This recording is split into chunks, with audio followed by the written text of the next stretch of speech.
ล่าสุดมีเพจหนึ่งเนาะ13ล่าสุดมีเพจหนึ่งที่เป็นเพจของลาวได้โพสต์ว่าคนไทยส่งคนลาวที่ติดเชื้อแอนแทกหรือว่าติดเชื้อพยาธิไข้เลือดดำส่งกลับประเทศตัวเองจำนวน675คนเนาะและมี3คนที่เสียชีวิตอยู่ในไทยอันนี้เป็นมูลความจริงหรือบ่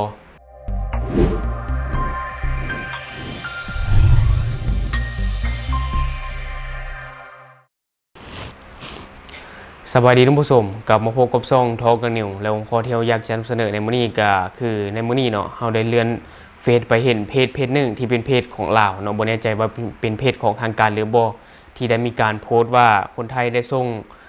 คนลาวที่มีการติดเชื้อแอดแทกหรือว่าพยาธิไข้เลือดดำเนาะที่กำลังระบาดอยู่ในประเทศไทยอยู่ในจังหวัดมุกดาหารที่ตำบลดอนตาลเนาะที่มีการเสียชีวิต1คนเนาะแล้วก็มีการ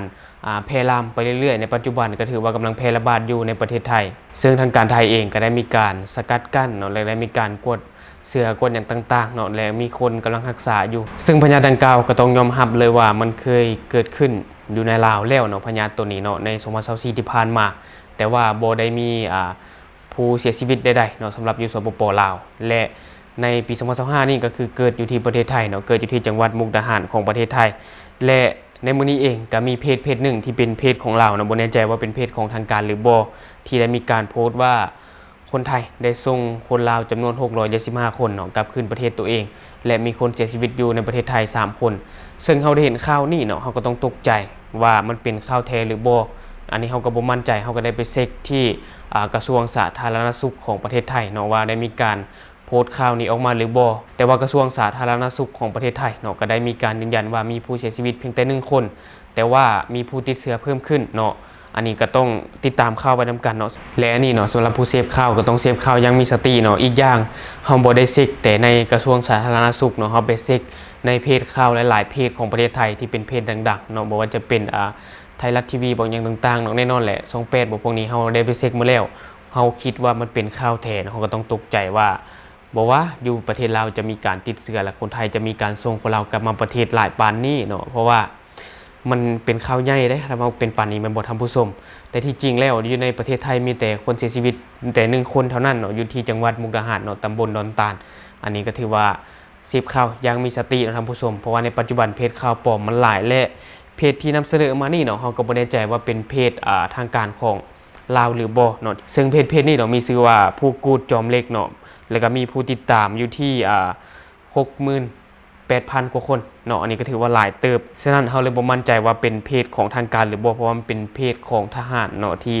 มีการเอารูปปกแล้วก็รูปพื้นหลังของ Facebook ขึ้นนะเนาะมันเป็นรูปทหารเฮาบ่แน่ใจว่าเป็นเพจของทางการเป็นเพจของกองทัพหรือบ่เนาะอย่างไรก็ตามทุกคนในปัจจุบันเนาะเชื้อพยาธิตัวนี้กำลังระบาดอยู่ในประเทศไทยแม่นบ่แน่นอนแหละคนไทยก็อาจจะฮู้เพราะว่ามีหลายๆชื่อในไทยได้นำเสนอไปแล้วแล้วก็มีผู้เสียชีวิตถือว่าเป็นพยาธิที่อันตรายเนาะท่านผู้ชมถือว่าเป็นพยาธิอันตรายถึงแก่ชีวิตก็ว่าได้เนาะสำหรับท่านใดที่กำลังบริโภคเนื้อสัตว์อยู่อันนี้ก็ต้องงดก่อนในช่วงนี้เพราะว่ามันมีการระบาดแน่นอนมันมีความเสี่ยงถึงชีวิตเนาะสำหรับพยาธิตัวนี้พวกที่กินซอยจุบ่พวกที่กินเนื้องัวเนื้อควายพวกนี้เนาะหรือว่าเนื้อ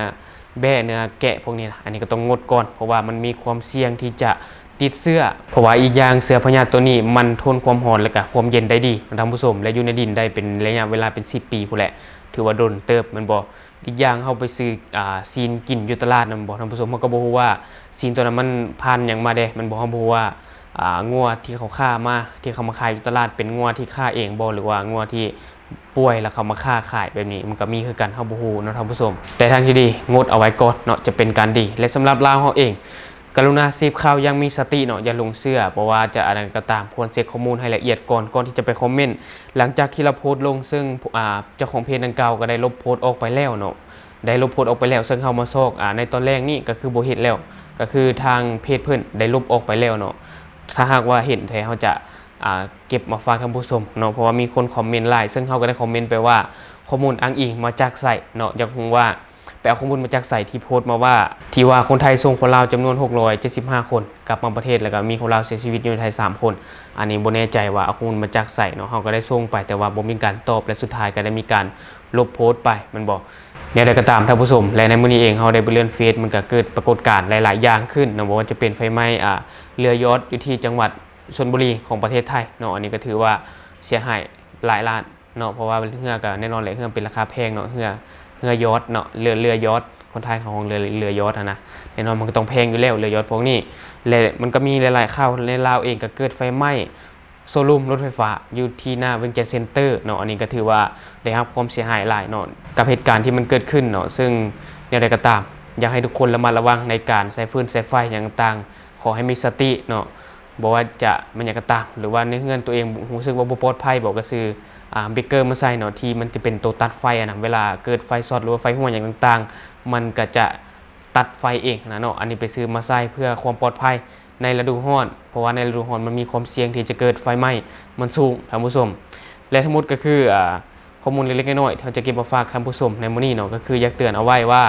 เสพข่าวให้มีสติเนาะอย่าลงเชื่อข่าวสารง่ายๆเนาะถ้าว่าเพจนั้นบ่เป็นเพจของทางการเนาะบางทีอาจจะมีข้อมูลผิดพลาดเฮาก็ติดตามข่าวไปนํกันอย่าลงเชื่ออย่าปักใจเชื่อโดยกระทันหันเนาะติดตามข่าวไปนํกันก่อนเบิ่งข้อมูลอ้างอิงมาจากใส่หลายๆเพจทางการได้นำเสนอไปหรือบ่เนาะอันนี้ก็ฝากไว้และทั้งหมดก็คือสิ่งที่เราอยากจะนำเสนอในมื้อนี้เนาะสำหรับท่านใดที่เบิ่งคลิปของเราแล้วรู้สึกว่าคลิปของเรามีสาระหรือว่ามีประโยชน์ก็อย่าลืมกดติดตามช่องเพื่อเป็นกำลังใจให้เราได้ผลิตคลิปดีๆแบบนี้ออกมาเรื่อยๆหรือสำหรับท่านใดที่มีความคิดความเห็นอยากตำหนิติเตียนก็สามารถฝากไว้ได้ใต้คอมเมนต์ของเราแล้วเราจะเข้าไปอ่านแล้วก็ตอบแลกเปลี่ยนประสบการณ์นำกันอย่าลืมกดติดตามช่องเพื่อเป็นกำลังใจให้กันเด้อขอขอบใจ